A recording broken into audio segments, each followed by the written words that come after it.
பேர் நம்பி. நான் ஆச்சாரியா பாலசிக்ஷா மந்திர் ஐடி சிப்பி கேம்பஸ் தேங்காய் திட்டு புதுச்சேரியிலேருந்து வந்திருக்கேன்.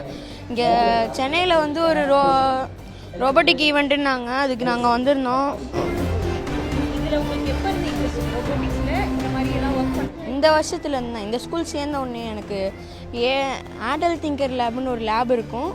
அங்கே இருக்க சார், அங்கே நான் போய் ஃபஸ்ட்டு கேட்டபோது ஏதோ ப்ராஜெக்ட் பண்ணலாமா சார்ன்னு கேட்டபோது இந்த மாதிரி ஈவெண்ட்டு சொன்னாங்க. அது நாங்கள் வந்தேன்.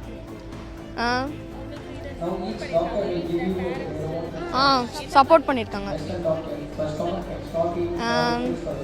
நீ நல்லா பண்ணுறான்னு என்னை என்கரேஜ் பண்ணது எங்கள் ஏடிஎல் சாரும் எங்கள் பேரண்ட்ஸும் தான். ஹலோ, எல்லாருக்கும் வணக்கம். என் பேர் வந்து ராணாதித்யன். நான் 6ஆம் பாவனா பிரிவு ஆச்சாரியா பாலசிக்ஷா மந்திர் ஐஐடி ஜிம்மர் வளாகம் புதுச்சேரியிலேருந்து வரேன்.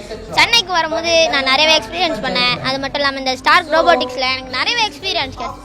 அதில் சிலது தான் வந்துட்டு ஊருக்கு தனியாக அம்மா அப்பா இல்லாமல் வர்றது, நம்ம சார் கூட வந்து என்ஜாய் பண்ணுறது, அண்ட் நம்ம ஃப்ரெண்ட்ஸ் கூட சேர்ந்து ப்ராஜெக்ட் செய்யுது. அண்ட் இந்த ஆச்சரியம் எனக்கு நிறையவே கொடுத்துருக்கு. அதில் மிகவும் முக்கியமான ஒன்று தான் இந்த ஸ்டார் ரோபோட்டிக். இதுவே நான் ஆச்சாரியால் இல்லாமல் வேறு ஸ்கூலில் இருந்தால் இவ்வளோ ஜாலியாக இருந்திருக்காது. நான் ஆச்சாரியாலேருந்து என்னோடய ஃப்ரெண்ட்ஸ் கூட இந்த ரோபோட்டை செய்யும்போது எனக்கு ரொம்பவே ஜாலியாக இருந்துச்சு. அண்ட் இந்த ரோபோட்டிக்ஸை செய்யும்போது எனக்கு இந்த ஃப்யூச்சர்லலாம் இந்த ரோபோட்டிக்ஸ் ரொம்பவே முக்கியமானது. ஆனால் அதை செய்யும்போது நம்ம நிறையவே கற்றுக்கிறோம். ஃபெயிலியர்ஸுன்றது ஸ்டார்டிங் தான். ஸோ நம்ம ஃபெயிலியர்ஸை அண்டர்ஸ்டாண்ட் பண்ணி அதோடைய மீனிங்ஸை புரிஞ்சுக்கிட்டு அதை நம்ம சால்வ் பண்ணும்போதே நமக்கு சக்ஸஸ் கண்டிப்பாக கிடைக்கும். அண்ட் இதையுமே நான் ரோபோட்டிக்ஸ்லேருந்து கற்றுக்கிட்டேன். ஏன்னா இதை செய்ய நமக்கு ரொம்பவுமே டைம் எடுக்கும். அண்ட் கோடிங் பண்ணுறதுலாம் ரொம்பவுமே கஷ்டமாக இருந்துச்சு. இந்த கஷ்டத்தெல்லாம் ஃபேஸ் பண்ணி வரும்போது ரொம்பவுமே கஷ்டமாக தான் இருந்துச்சு. ஸோ நான் இப்போ இதை கற்றுக்கிட்டேன்னும் போது எனக்கு ரொம்பவே சந்தோஷமாக இருக்குது.